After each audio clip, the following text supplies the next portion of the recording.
O Lula tá irado com a jogada do Flávio. Veja aqui o que eu vou te mostrar. Eu estou muito preocupado com a liberdade do presidente Bolsonaro. Nós sabemos de todos os absurdos. Não deveria ter sido processado, não deveria ter sido condenado, não deveria ter sido preso, que apareceu uma arma com um sargento. Esse sargento disse que de fato estava com essa arma. Infelizmente, o presidente Bolsonaro está correndo seríssimo risco, mas isso não poderia acontecer antes dessa arma ser submetida à perícia.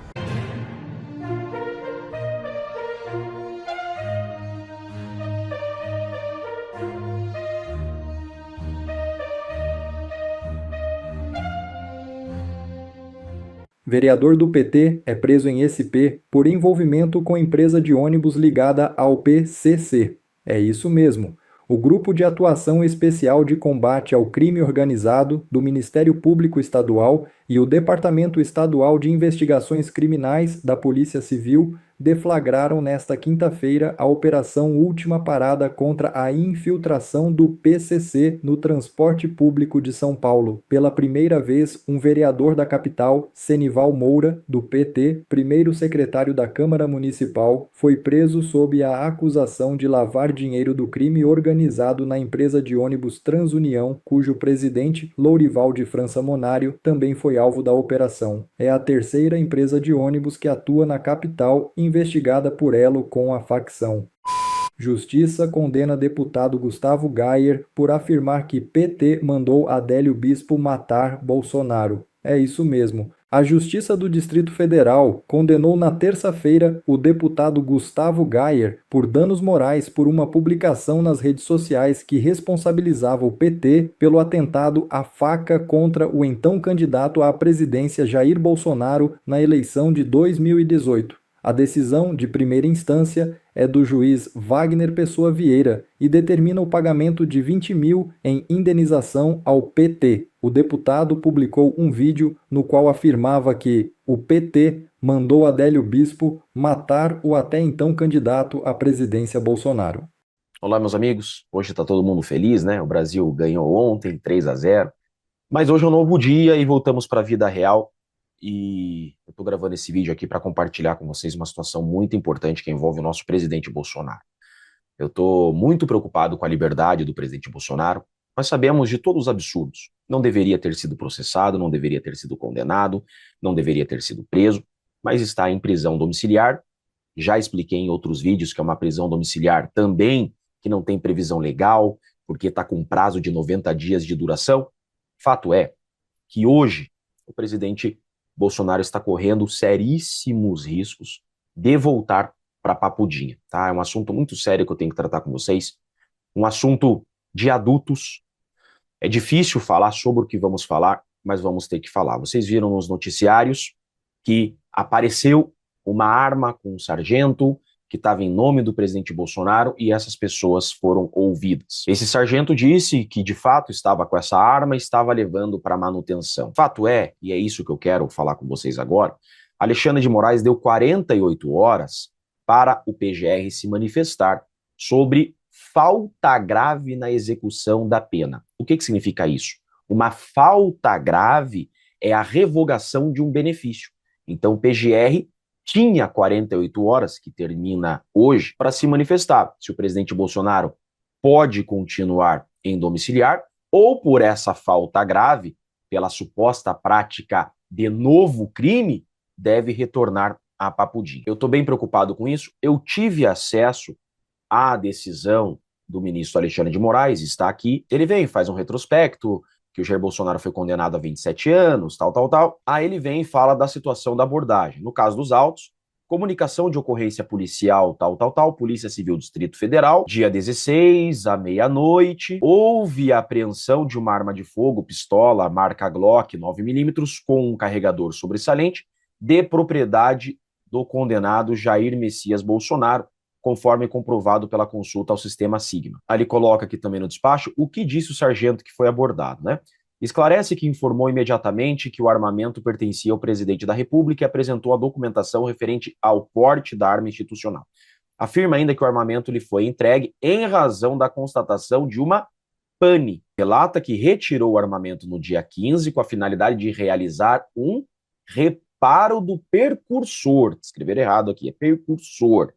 Esclarecendo que, após a conclusão do serviço, a arma seria devolvida. Aí, então, Alexandre de Moraes vem e traz vários artigos e jurisprudência da Lei de Execuções Penais que trata da possibilidade de revogação do benefício da prisão domiciliar, por aquilo que a lei chama de falta grave. Aí Moraes diz assim, ó, possibilitando a inclusão em regime disciplinar diferenciado, que é o RDD, jogar numa solitária, por exemplo, ou a regressão no regime de cumprimento de pena, inclusive com a cessação da prisão domiciliar, voltar para Papudim. É o risco que o presidente está, sim, correndo. Não podemos tapar o sol com a peneira, né? Diante do exposto, disse Alexandre de Moraes no despacho, determina a manifestação do PGR pelo prazo de 48 horas, que termina hoje. Esse é o atual cenário. O presidente Bolsonaro está correndo seríssimo risco de voltar para Papudinha por aquilo que Alexandre de Moraes chamou de falta grave. O que significa isso? O condenado está cumprindo pena.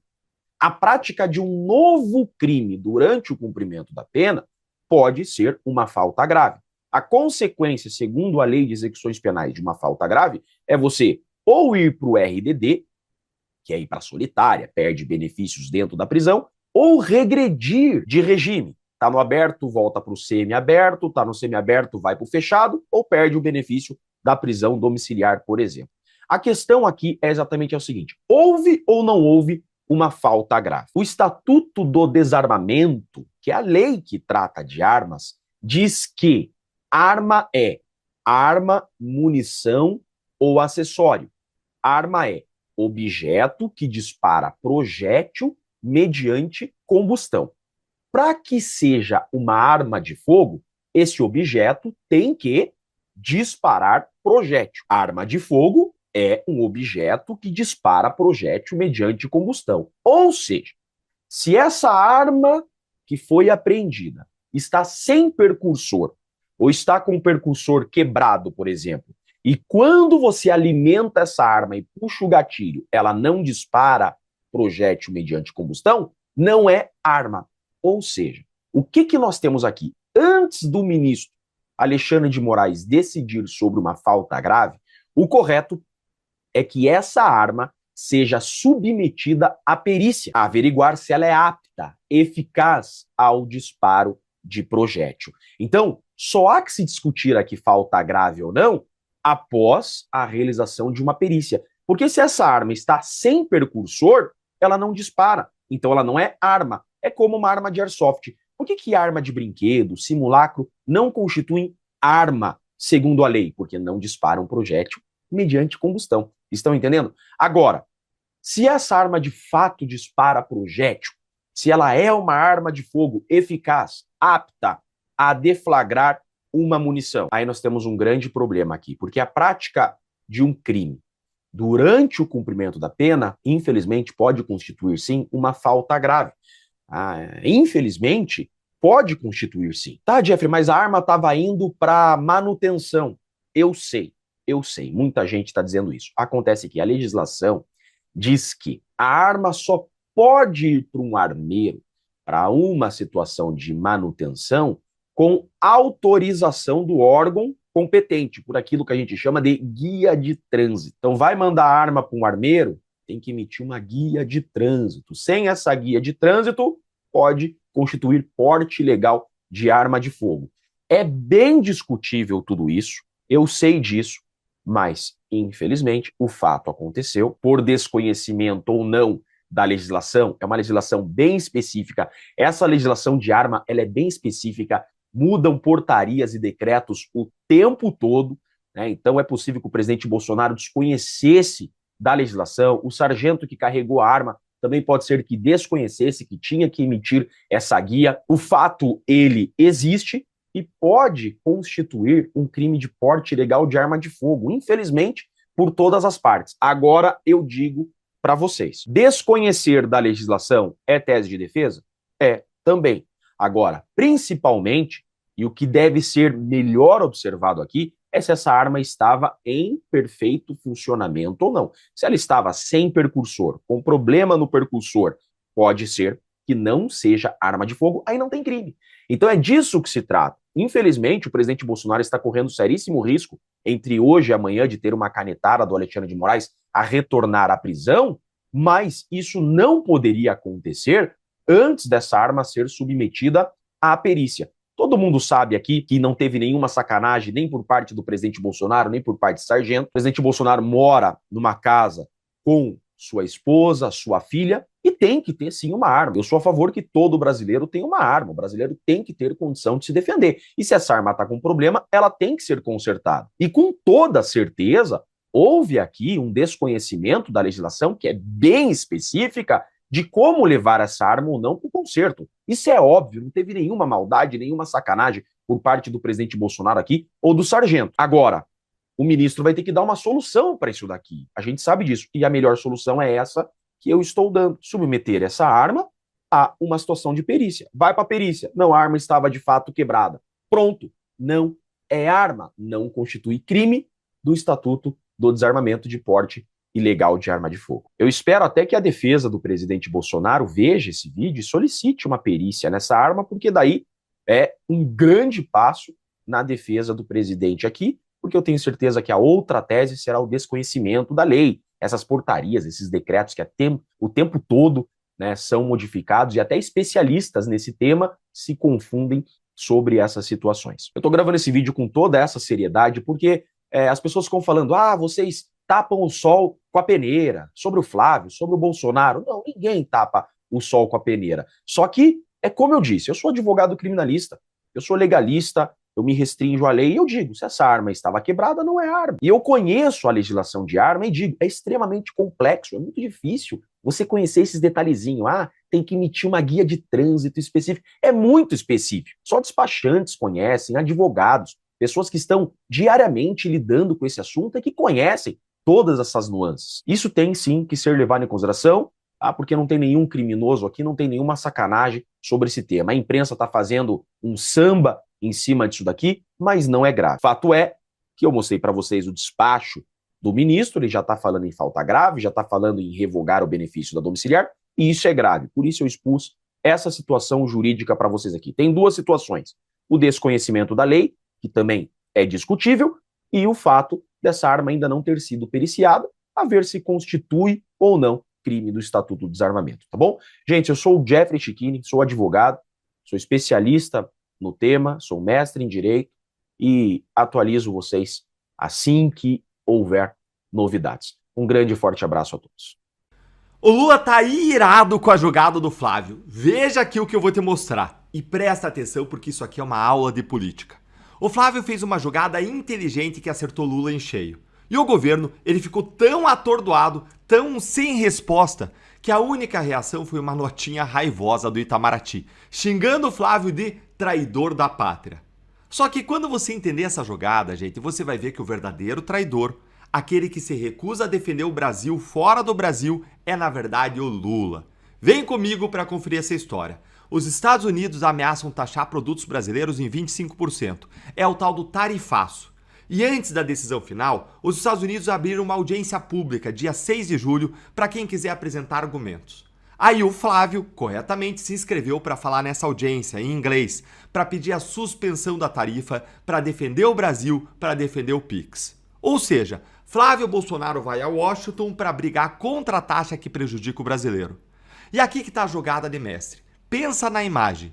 O Flávio lá, discursando em inglês, defendendo o Brasil contra a tarifa num palco internacional.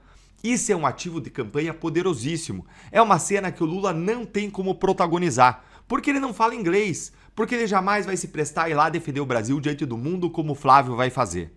O governo, gente, ele já está dizendo o seguinte, olha aqui, ó. Tá dizendo que o Flávio põe fogo na casa e depois critica o bombeiro. Isso porque eles não têm outra resposta para dar. Mas o fato que ninguém apaga é simples. Quem se inscreveu para ir pedir a suspensão da tarifa foi o Flávio. Quem se recusa aí é o Lula. E como que o Lula reagiu a esse golpe duro, hein? Não foi com uma contraproposta, não foi indo lá também, mas com isto aqui que eu vou mostrar para vocês. Uma notinha do Itamaraty. Lê aqui comigo. Os traidores da pátria não conseguirão reescrever a história. O que os traidores da pátria devem ao Brasil é um pedido de desculpa pelas tarifas. Gente, olha o tamanho aí da pobreza de espírito do Lula. O governo do Brasil, diante de uma jogada política, ele não teve nada melhor a oferecer do que um xingamento em rede social. Essa é a reação de quem foi pego no contrapé, de quem não tem o que dizer. E eu já vou te mostrar o motivo mais cínico de tudo isso, mais horripilante. Porque foi que o Lula não decidiu ir lá defender o Brasil nessa audiência, hein? O Itamaraty, ele se escurou nesta desculpa aqui, ó, dizendo que outros importantes parceiros comerciais dos Estados Unidos, como a China e a União Europeia, tampouco enviaram representantes. Mas e daí, Lula? O que nós aqui, brasileiros, a gente tem a ver com isso? Eu não tô nem aí se a China ou a União Europeia não mandaram representantes para se defender dos Estados Unidos. Talvez até seja porque eles têm uma relação mais forte, próxima, direta com os Estados Unidos. Isso é problema deles. Não é porque eles não foram que o Brasil não pode ir também. Aqui cabe aquela velha máxima que as nossas mães nos diziam quando a gente era pequeno, era criança. Você não é todo mundo. O que eu quero saber é o que é que o Brasil vai fazer para nos proteger do tarifaço e para proteger o Pix. E o Lula já decidiu, ele não vai fazer nada. Ele vai sim mandar apenas diplomatas para assistir a defesa que o Flávio Bolsonaro vai fazer. Vai mandar diplomatas para assistirem ao discurso do Flávio.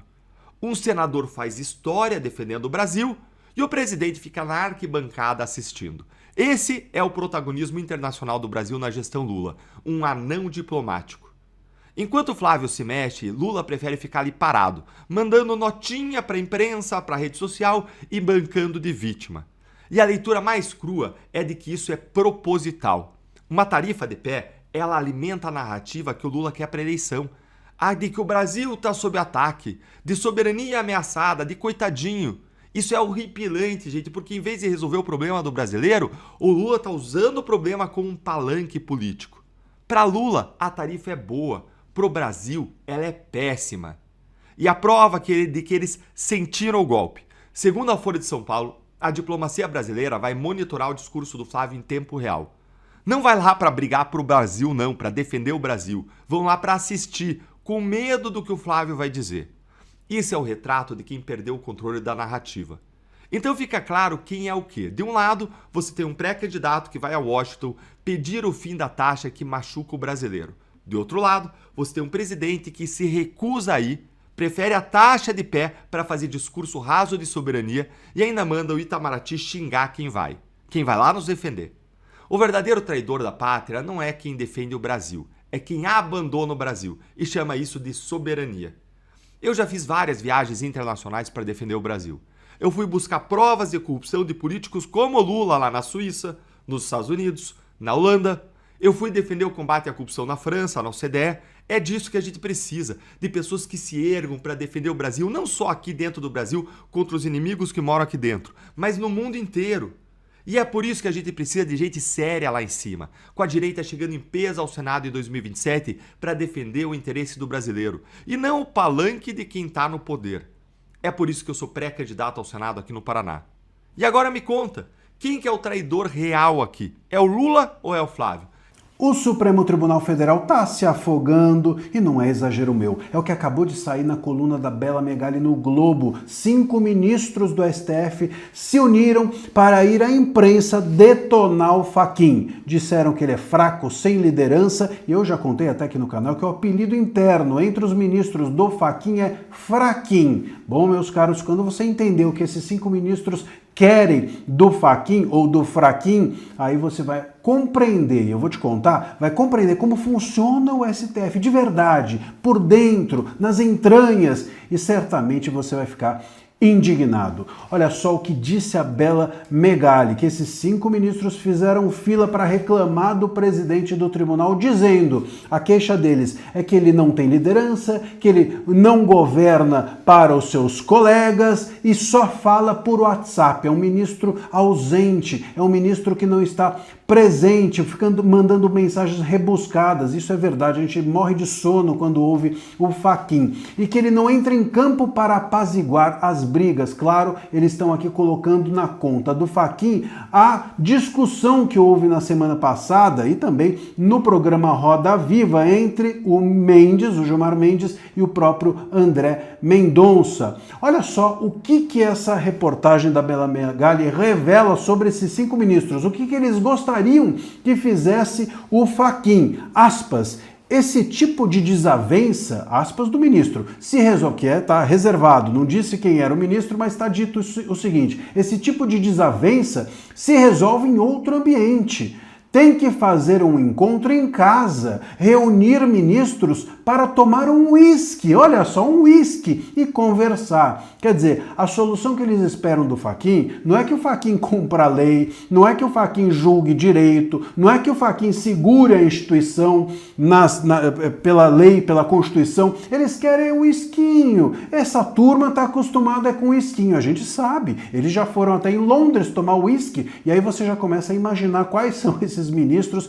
que estão se reunindo para pedir que o Fachin faça reuniãozinha em casa para tomar uísque e conversar. Bom, é claro que isso é um absurdo, é claro que isso é uma loucura, mas mostra como funciona a corte por dentro. Ninguém ali pensa de outra forma senão a de ministro bom é aquele que articula, ministro bom é aquele que faz converscote, ministro bom é aquele que torna o tribunal um clube do charuto, onde todo mundo se ajeita, onde todo mundo se compõe. E é isso, claro que esses 5 ministros desejam que isso ocorra e não que as coisas aconteçam regularmente dentro do tribunal. A química pessoal, o encontro entre eles, a solução de bastidor no escurinho, é isso que eles acham que é ser um ministro forte, é isso que eles acham que é ser um ministro decente. A gente tem aqui que reconhecer, eu tenho milhões de críticas ao Fachin, mas é óbvio, claro que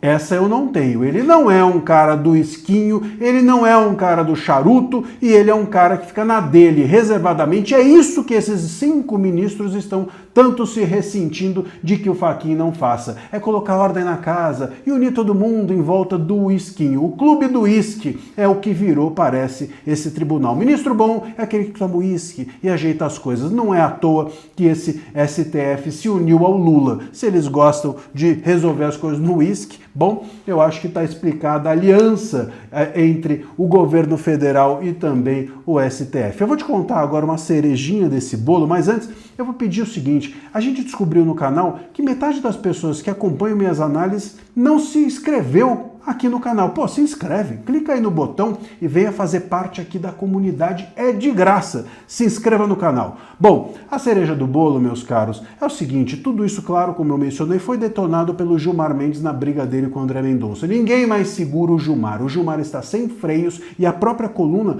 da Bela Megali fala em autofagia, que é quando você come a si mesmo, ou seja, o tribunal está se corroendo por dentro a partir do fato de que o Fachin não é esse cara pulso firme e que, com isso, o Gilmar faz o que quer lá dentro contra os seus adversários e vai estar instalada a briga. Justamente em um ano eleitoral, o STF está se despedaçando, se corroendo por dentro. Olha, vou dizer para vocês, nesse caso eu torço pela briga. Deixa o seu comentário, me diz se você também não. Bom, pessoal, esse foi mais um vídeo. Eu espero que vocês tenham gostado. Se vocês gostaram, deixa o like aqui para fortalecer nosso canal. Logo eu volto trazendo mais informações da política para vocês.